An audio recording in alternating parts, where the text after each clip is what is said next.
ازيكم؟ ايه الاخبار؟ عاملين ايه؟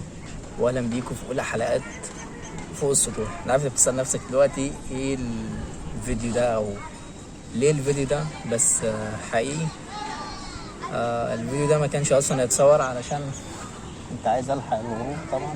يعني منظر، يعني احسن منظر يا اما في بدايه اليوم يا اما في نهايه اليوم تقدر انك تشوف او اصلا ينفع تشوفه في اليوم.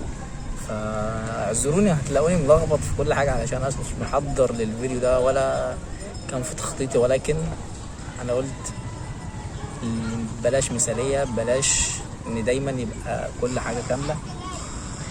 مش لازم طبعا كل حاجه تبقى كامله. بما ان ده اول فيديو فكده كده طبيعي هيكون فيه مشاكل كتيره جدا. بس خلونا نستمتع بالمنظر او بالشمس اللي مش كامله. وده بلح، يعني لو لفيت الكاميرا شويه مش هعرف الفها للاسف عشان ترايبود مش محترم، يعني عشان يلف ويوريكم منظر البلح ده. انا عايش في ارياف.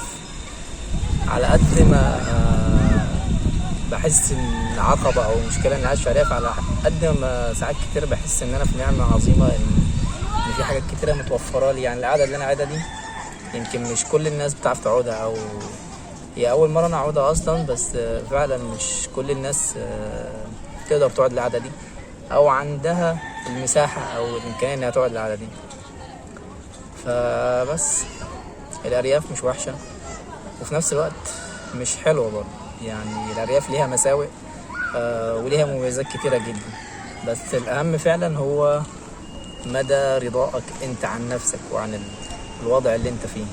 حقيقي هو ده اللي هيخليك فعلا تستقر نفسيا، هو انك تتقبل او لا تتقبل.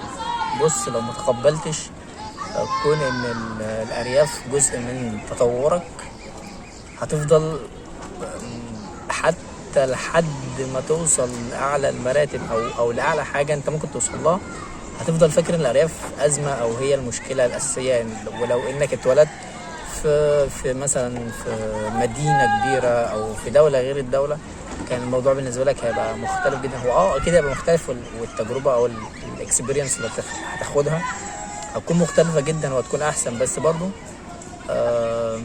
الحمد لله ان احنا من الارياف، والحمد لله على المنظر ده وشويه الهواء اللي انا شاممهم دلوقتي. كان نفسي الحق الغروب من اوله، بس خلونا نستنشق الهواء وبس. ده كان كل الفيديو، يعني مش هستطول عليكم، وان شاء الله يبقى فيه فيديوهات كتيره جدا جدا، واحاول على قد ما اقدر ان هي تكون يوميه. يا الفيديو 5 دقايق او 10 دقايق هو استراحه كده للنفس او استراحه مع النفس. فتعالوا بقى نستمتع بالمنظر ده.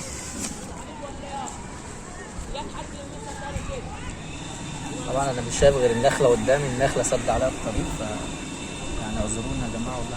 حتى النخله مستكتر عيني منظر الشمس، بس شايفه كده.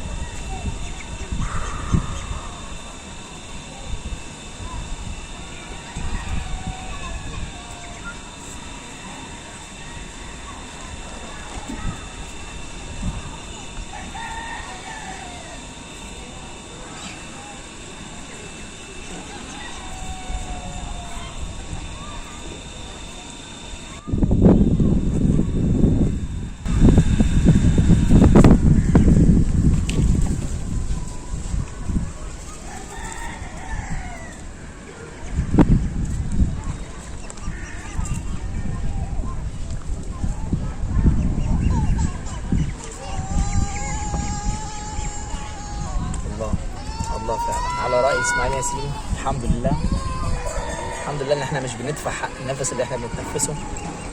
الحمد لله ان احنا مش بندفع ثمن المشيه اللي احنا بنمشيها او الاكله اللي احنا بناكلها. مش قصدي على الاكل، قصدي على جسمنا، استخدام جسمنا لاننا ناكل فعلا.